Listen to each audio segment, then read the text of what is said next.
Hello guys! So, just an update for today's video, charot. Since karong pagsulod magyud sa June, kay mingaw na jud kay diri sa Siargao Island. So, mostly ang mga turista according sa mga posts, mga chismis, namalhin na sa Boracay o sa Camiguin Island.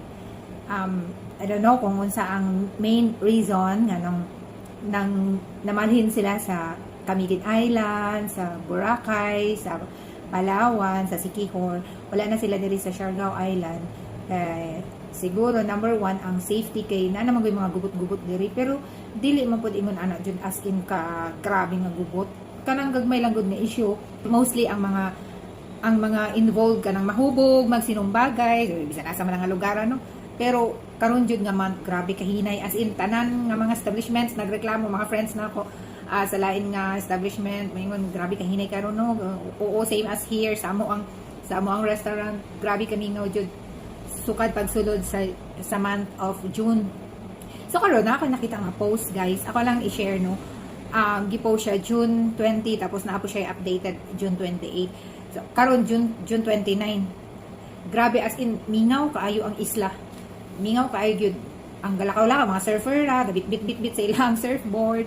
Pero ang burag sa natawag burag ang nakasanayan man gyud nako diri since kana sa ako diri 2020 2021 ang nakasanayan nako gyud as in grabe kadaghan ang turista dayon maghuot na diha sa tourism road kada uli na nako kay uli man ko sa from GL to Giwan, so sa dapa siya nga sako as in pag-agi nako din nga area sa GL paingon na sa Malinaw, grabe na dyan naka-crowded diha, puros na nadara mga foreigner nang gibaktas, nang gimotor, as in grabe ka-crowded, pero karon nanibago ko kay sa bagay, dati man sabi na man pud last year, pero mas malala yata karon kay grabe jud kamingaw kaganina pag-agi na kasi burag walay tawo nang agi din na nadungagan pag yun kay ulan grabe ulan kaganina sukad buntag dayon mao ni siya nga akong nakita nga post ako ang i-share ha.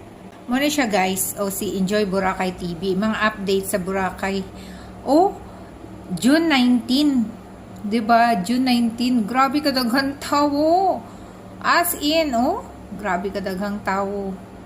Samantalang, Ginoo ko diri sa Siargao. As in, grabe ka crowded sila.